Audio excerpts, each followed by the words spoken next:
On a discuté hier les derniers huitièmes de finale de la 34e édition de la Coupe d'Afrique des Nations. D'abord, sur le coup de 17h, c'est le Mali et le Burkina qui s'affrontaient dans un duel de voisins, un duel ouest-africain, j'ai envie de dire. C'est soldé par la victoire du Mali, victoire 2 buts à 1, une rencontre dans laquelle les Aigles ont pris très tôt la mesure des étalons, 2 buts à 0, avant de se faire dans un premier temps rattrapé avec la réduction du score.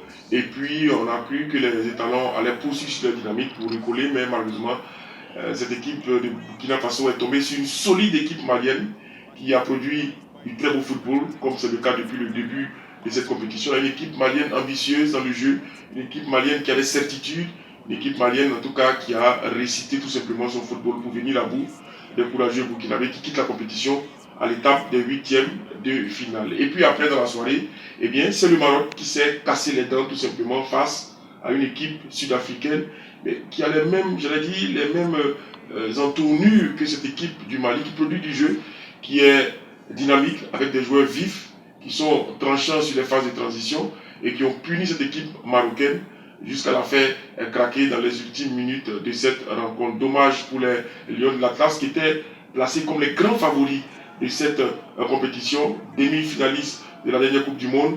Eh bien, les coéquipiers de Yassine Bounou n'ont pu faire mieux qu'un huitième de finale. Ils avaient été très convaincants lors de la phase des poules, un peu moins lors du dernier match face à la Zambie, mais hier, face à l'Afrique du Sud, eh bien, les Lions de l'Atlas n'ont pas trouvé solution face, comme je l'ai dit, à une courageuse sélection d'Afrique du Sud qui fait son bonhomme de chemin de cette compétition-là, qui, il est vrai, a trébuché lors de sa première sortie face au Mali, mais qui a su se reprendre pour dynamiter cette équipe de la Namibie avant de l'exploser finalement. Et puis il y a cette victoire face au Maroc, la deuxième, en moins de 6 mois, parce que souvenez-vous qu'en match amical, les Bafana étaient venus à bout des Lions de l'Atlas en match amical. Hier encore, ça s'est répété. Mais c'est le signe que cette équipe de l'Afrique du Sud a la solution à l'équation marocaine. Mais bien avant, on a tous été subjugués par la performance du Nigeria face au Cameroun, au stade Félix Houphouët-Boigny. 2 buts à 0, un doublé de Lookman a permis, n'est-ce pas, aux Super Eagles de poursuivre leur aventure dans cette compétition-là et de s'offrir, n'est-ce pas, la voie royale pour les quarts de finale. Et puis, les Palancash Negrash ont eu raison, les Namibiens, au terme d'un match épique, un combat acharné entre les deux formations, un match indécis qui finalement a tourné à l'avantage des Rouges et Noirs. Comme l'Angola, le Cap-Vert également poursuit son aventure de cette compétition-là, au terme d'un match également à suspense, parce qu'il a fallu attendre les derniers instants pour voir, eh bien, les requins bleus venir à bout des Moabitoun de la Mauritanie. Ça a été un match épique. On ne vendait pas cher la peau des Mauritaniens qui accédaient pour la première fois au huitième de finale, mais ils ont tenu la dragée haute à cette équipe du Cap-Vert. Les Mauritaniens ont été valeureux, ils ont été courageux. Pour eux, c'est que du bonus d'avoir réussi enfin à franchir le cap de la phase de poule pour une première fois après 4 participations consécutives. Et bien le football mauritanien est en train de progresser. Et puis on ne peut pas terminer cette revue des huitièmes de finale sans parler de l'Égypte qui s'est cassé les dents face à la RD Congo.